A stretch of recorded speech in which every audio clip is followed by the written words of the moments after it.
Hola. A diferencia de los errores humanos que partieron todos de un hecho tan puntual como la mentira del chamán, de la cual ya hablamos y de la que conocemos sus resultados, los aciertos de nuestra especie tardaron muchos siglos en construirse. Así son estas cosas.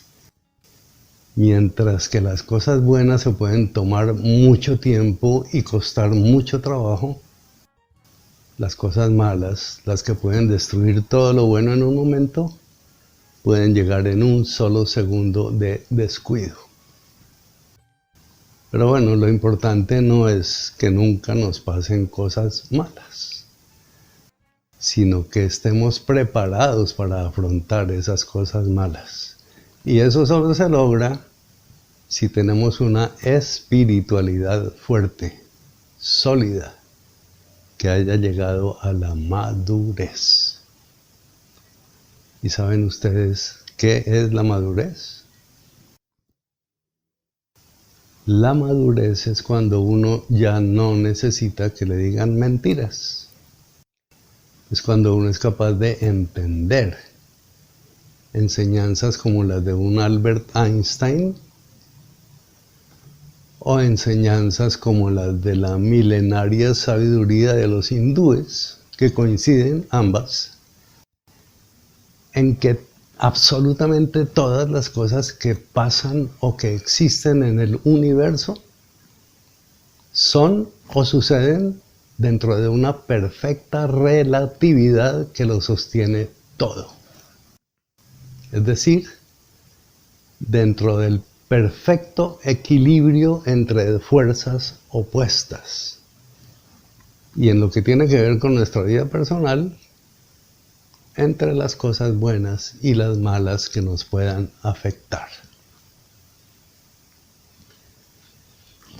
Al entender esto, al entender que ese equilibrio es inexorable y que no pueden existir las cosas buenas sin las malas o viceversa, habremos dejado de creer en todas esas cosas que nos prometen romper ese equilibrio en favor nuestro, como la magia o como los milagros. Y nuestra espiritualidad habrá llegado a un estado de paz interior que le permite recibir las cosas buenas sin caer en la euforia de la falsa felicidad o afrontar las cosas malas sin caer en la desesperación o en la depresión. Hay algo que quisiera anotar antes de seguir adelante en nuestro ejercicio de buscar la esencia de las cosas. Y es el hecho de que la mayoría de los seres humanos actuales solo tienen en cuenta la historia de los últimos 5.000 o 6.000 años. Es decir, desde cuando empezaron a aparecer los primeros registros grabados y escritos sobre los hechos que iban ocurriendo. Y debido a esa historia escrita, a la que se le fue sumando toda esa información que hemos recibido después de la literatura, del cine, de la prensa y de otras fuentes, la mayoría se olvida de que nuestra verdadera edad no es la de la civilización. O sea, no es la de Egipto, el Imperio Romano o Grecia, sino que nuestra verdadera antigüedad como seres humanos viene desde cientos de miles de años antes de todo eso. Y toda esa formación, toda esa evolución prehistórica, aunque ya nos hayamos olvidado de ella, fue la que estructuró nuestro cerebro a lo que es hoy. Fue la época en la que se formó nuestra inteligencia básica, se formó nuestra sabiduría natural elemental, que, aunque ya no la tengamos en cuenta, sigue siendo infinitamente más influyente que esa confusa capa de conocimientos con que la hemos ocultado. Total, en el ejercicio de tratar de encontrar la esencia de nuestros aciertos, en el que iremos a buscar la mejor época de nuestra historia, pasa lo mismo que cuando fuimos a buscar la esencia de nuestros errores. Y es que hay muchas partes de la historia que nos podemos ahorrar.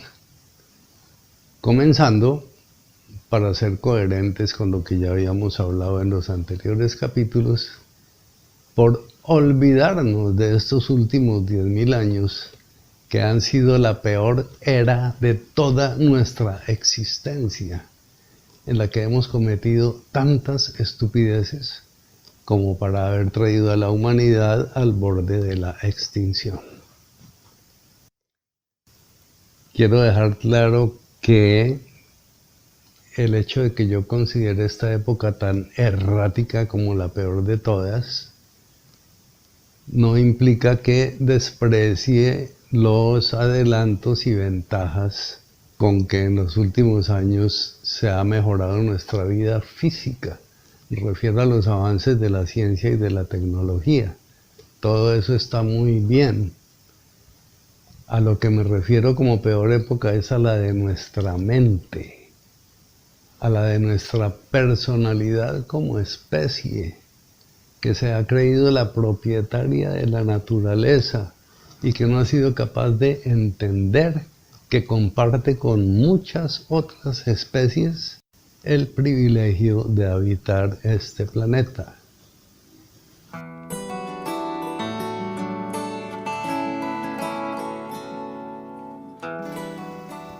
Entonces, descartada la historia escrita y repasada la prehistoria, en mi opinión la mejor época de la humanidad fueron los 10.000 años que precedieron a la mentira del chamán. O sea, desde hace 20.000 años hasta hace 10.000 años. O sea, el último tercio del llamado periodo paleolítico superior. ¿Y por qué opino esto? Pues porque, entre otras cosas que vamos a ir viendo más adelante, en ese momento estamos ante el ser humano más fuerte y capaz física y mentalmente. El ser humano que acaba de superar toda la evolución desde que éramos un pequeño animal parecido a un ratón, cambiando permanentemente durante millones de años ante todos los retos de la naturaleza hasta quedar conformados como el ser humano que somos hoy en día.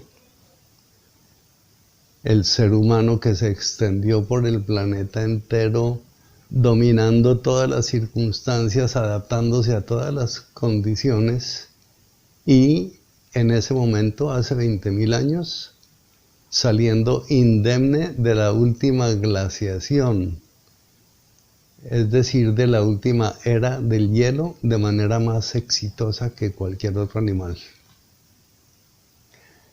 Hace 20.000 años ya estábamos identificados como Homo sapiens sapiens o ser humano moderno. Y son muchas las teorías que hay acerca de cuál fue el momento y cuáles fueron las razones para que nuestra inteligencia superara definitivamente a la de los demás animales y nos convirtiéramos en una especie superior a ellos.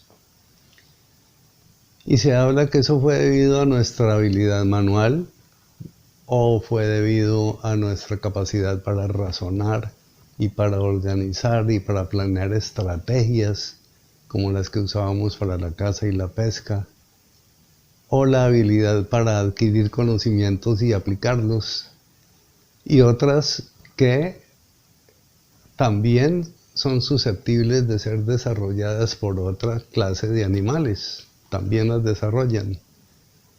Y también se habla de otras capacidades que son exclusivas del ser humano, como la capacidad para hablar y expresar ideas complejas, o la capacidad para reconocer y poder escoger entre el bien y el mal, o la propiedad de ser la única especie que vive con la conciencia de que algún día va a morir y puede formar expectativas de trascendencia o sea, puede imaginar otras vidas después de la muerte.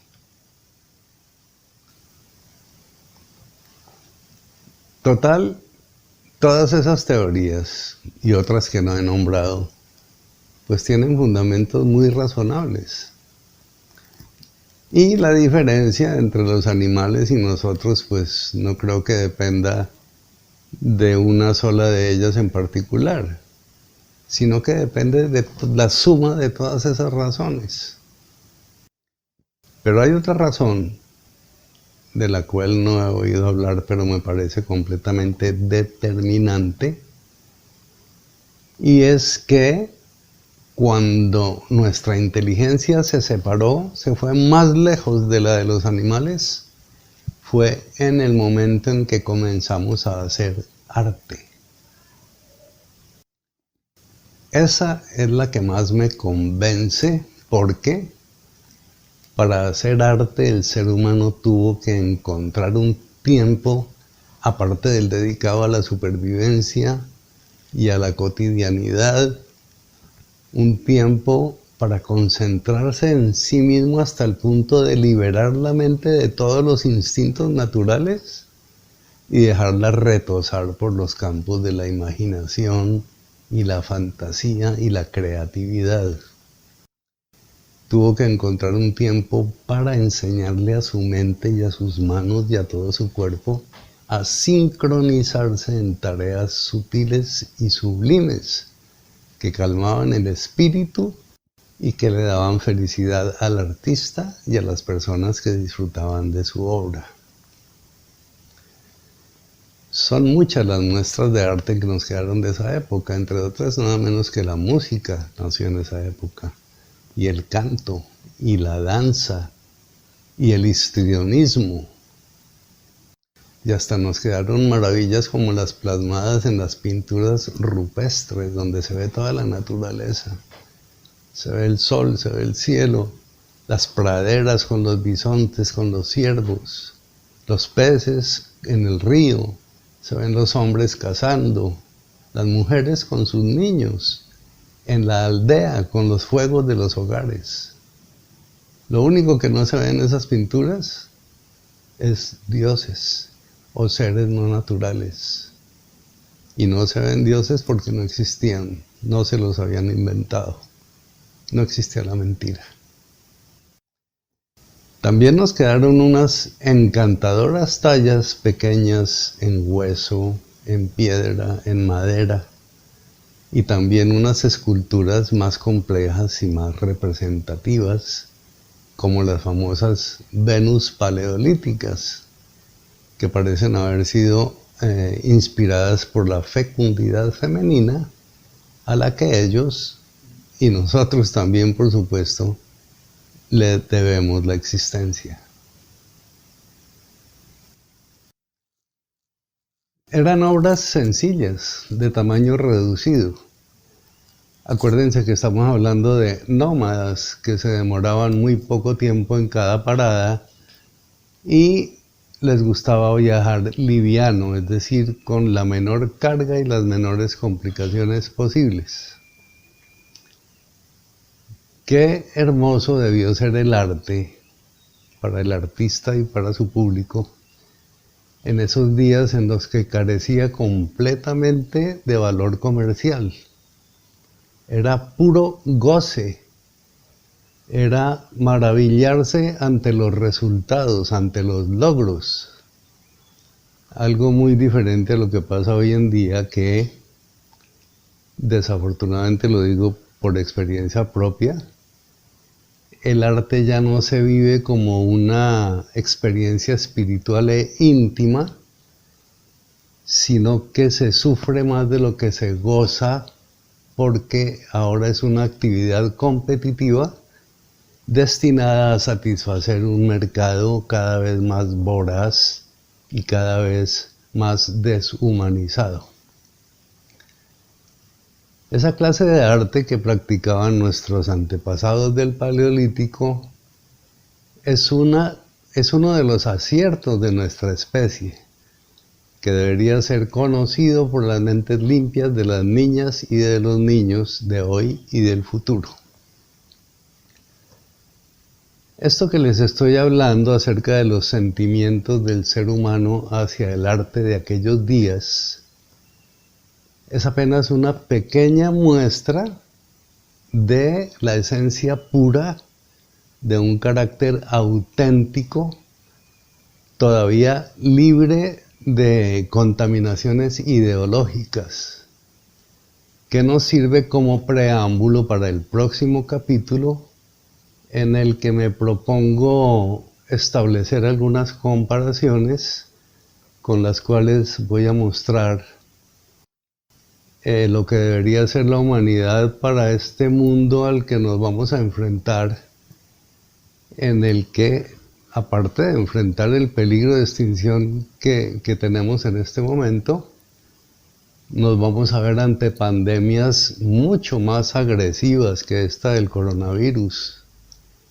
que, como un claro aviso, es algo que nos está mostrando la naturaleza para que nos vayamos preparando para lo que viene. Así que los invito a que vean el capítulo 6, en el que nos vamos a aproximar a ese mundo que seguramente no le va a gustar mucho a los manejadores actuales, porque no conviene a sus intereses, pero es el que nos van a enseñar nuestros ancestros del Paleolítico. Así que cada cual puede escoger si le cree a los gobernantes actuales, que son los que han traído el mundo al estado en que se encuentra, o le cree a esos antepasados sabios de la supervivencia. Así que suscríbanse al canal para que reciban la notificación del próximo capítulo y hasta entonces, toda la paz.